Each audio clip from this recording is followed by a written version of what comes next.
எல்லாரும் எப்படி இருக்கீங்க? நல்லா இருக்கீங்கன்னு நம்புகிறேன். ஸோ இன்றைக்கி உளுந்தங்கஞ்சி எப்படி செய்கிறது தான் பார்க்க போகிறோம். இதில் வந்து நான் கருப்பு கவுனி அரிசி மிக்ஸ் எப்படி பண்ணுவேன்றதையும் சொல்லியிருக்கேன். ஸோ உளுந்தங்கஞ்சி வந்து பேசிக்காகவே ரொம்ப நல்லது. அதை உங்கள் டயட்டில் இன்கார்ப்ரேட் பண்ணுறது ரொம்ப ரொம்ப நல்லது, எஸ்பெஷலி விமென்ஸ் ஹெல்த்துக்கு. இதை நான் ப்ரெக்னன்சி பிளான் பண்ணுறதுக்கு முன்னாடியிலேருந்தே சாப்பிட்டுட்ருக்கேன். ஸோ இது எப்படி செய்கிறதுன்னு பார்க்கலாம். ஃபஸ்ட்டு நான் 1/2 kg உளுந்து வாங்கி அதை நல்லா கழுவி 2 days வெயிலில் ட்ரை பண்ணி வச்சுக்கிட்டேன். க்ளீன் பண்ணி யூஸ் பண்ணுறது ரொம்ப ரொம்ப நல்லது. ஸோ இப்போ வந்து ஒரு பேன் எடுத்து அது ட்ரை ஆனதுக்கப்புறம் இதை கொட்டிக்கலாம். கொட்டிட்டு ஒரு 5 minutes லோ ஃப்ளேமில் இல்லைனா மீடியம் ஃப்ளேமில் ஒரு 5 minutes அது நேரம் மாறுற வரைக்கும் வறுத்துக்கோங்க. இப்போ இது வறுக்கும் பொழுதே உங்கள்கிட்ட வந்து பாதாம், வால்நட்லாம் இருந்தால் போட்டுக்கலாம், முந்திரிலாம். நான் எப்போவுமே போடுவேன். இப்போ என்கிட்ட இல்லைன்றதுனால வெறும் காடமம் மட்டும், ஏலக்காய் மட்டும் இறக்கும் போது போட்டு எடுத்துப்பேன்.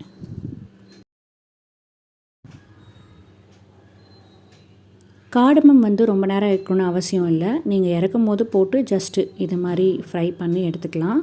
ரொம்ப நேரம் அதை வந்து ஃப்ரை பண்ணணுன்னு அப்படின்னு அவசியம் எதுவும் இல்லை.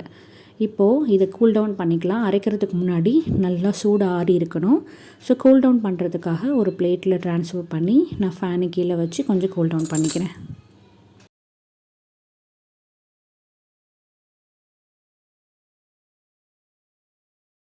இப்போ இதே ப்ரொசீஜர் தான் நம்ம கருப்பு கவுனி அரிசிக்கும் பண்ண போகிறோம். நான் நல்லா வாஷ் பண்ணி 2 days வந்து வெயிலில் ட்ரை பண்ணி வச்சுருக்கேன். இப்போ இதையும் நான் வறுத்து வச்சுக்க போகிறேன். இதுவும் அதே மாதிரி தான் ஒரு 10 minutes மீடியம் ஃப்ளேமில் கைவிடாமல் வறுத்துக்கோங்க. பொரி அரிசியாக மாறிட போது பத்திரமா பார்த்து வறுத்துக்கோங்க. இப்போ கம்ப்ளீட்டாக ட்ரை ஆன ஒரு மிக்சர் ஜாரை எடுத்து எல்லாம் கூல் டவுன் பண்ணதுக்கப்புறம் நம்ம வந்து அரைக்கலாம். இதை அரைக்கும் பொழுது நீங்கள் எல்லாத்தையும் ஒன்றா போட்டே அரைச்சிக்கலாம். குட்டி ஜார்லேயே கரெக்டாக தான் இருக்கும். ஏன்னா 1/2 kg தானே, அதனால் கரெக்டாக தான் இருக்கும். இதை அரைச்சி கொஞ்சம் கொரக்கொரனும் இருக்கலாம். அப்படி உங்களுக்கு கொரக்கொரன்னு இருக்க பிடிக்கலைன்னா நீங்கள் நல்லா சாஃப்டாகவும் அரைச்சி வச்சுக்கலாம். அரைச்சி முடிச்சதுக்கப்புறம் இமீடியட்டாக ஸ்டோர் பண்ணாதீங்க. திரும்பியும் அதை ஒரு பிளேட்டில் போட்டு நல்லா சூடாக இருக்கும், அதை நல்லா ஆற வைங்க. ஆறுனதுக்கப்புறம் நீங்கள் ஸ்டோர் பண்ணிங்கன்னா கொஞ்சம் நிறையா நாள் வர்றதுக்கு வாய்ப்பு இருக்குது. ஸோ ஆறி அதுக்கப்புறம் ஸ்டோர் பண்ணுங்கள். இதே மாதிரி தான் இப்போ கருப்பு கவுனி அரிசியும் நான் வறுத்து வச்சுருக்கேன். அதே மாதிரி அதையும் நான் அரைச்சி கொரன்னு இல்லை, சாஃப்டாக உங்களுக்கு தேவையான அந்த மாதிரி அரைச்சிக்கோங்க. அரைச்சி அதையும் இதை மாதிரி ஆற வச்சுக்கோங்க. ஆற வைக்காமல் தயவு செஞ்சு ஸ்டோர் பண்ணாதீங்க, சீக்கிரமாக கெட்டு போயிடும். ஸோ நல்லா ஆற வச்சு ஸ்டோர் பண்ணிக்கோங்க.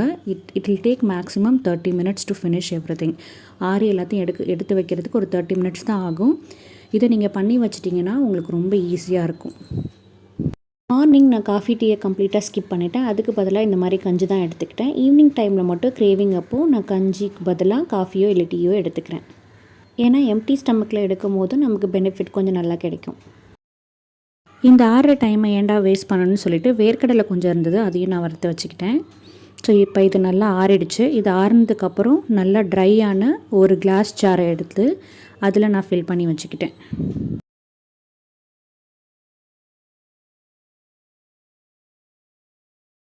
நீங்கள் ஸ்டோர் பண்ணுற கண்டெய்னரும் ட்ரையாக இருக்கணும், இல்லைனா சீக்கிரமாக வந்து பவுடர் வீணாகிடும். இது மேக்ஸிமமாக எனக்கு ஒரு 2 weeks வரும். 1 week இல்லைனா 2 weeks தான் வரும், அதை நான் யூஸ் பண்ணுறதை பொறுத்து. ஸோ இப்படி தான் நான் அரைச்சி வச்சுப்பேன். இது பிரேக்ஃபாஸ்ட்டுக்கு நீங்கள் எப்போ வேணாலும் யூஸ் பண்ணிக்கலாம். இப்போ எப்படி கஞ்சி வைக்கலான்னு பார்க்கலாம். இப்போ 2 பேருக்குனா நான் 2 ஸ்பூன் எடுத்துப்பேன். எனக்கும் என் ஹஸ்பண்டுக்கு மட்டும்தான். ஸோ 2 ஸ்பூன் எடுத்துகிட்டு உங்களுக்கு எந்த டம்ளர் வேணுமோ அதே டம்ளரில் நீங்கள் 2 டம்ளர் தண்ணி ஊற்றிக்கலாம். நான் வந்து இது போட்டதுக்கப்புறம் நாட்டு சர்க்கரை ஒரு அரை ஸ்பூன் போட்டுக்கிட்டேன். இந்த டம்ளர் அளவு எனக்கு போதும். ஸோ இந்த டம்ளரில் நான் 2 டம்ளர் வந்து தண்ணி எடுத்துகிட்டு கட்டி இல்லாமல் கரைச்சி ஃபஸ்ட்டு விடணும் அடுப்பில் வைக்கிறதுக்கு முன்னாடி. ஒரு 5 minutesலேயே இது ரெடி ஆகிடும். இதில் வந்து நீங்கள் காய்ச்சி ஆற வச்ச மில்க் ஆட் பண்ணி குடிக்கலாம், அப்படி இல்லைனா ப்ளெயினாகவே குடிக்கலாம். இது வந்து 3 days வீக்கில் எடுத்துக்கிட்டால் ரொம்ப நல்லது. நான் ஆல்டர்னேட்டிவ் டேஸ் எடுத்துப்பேன். இது ஒரு நாள் கருப்பு கவுனி ஒரு நாள் அண்ட் ராகி கஞ்சி ஒரு நாள். So happy eating, healthy eating. பாய்.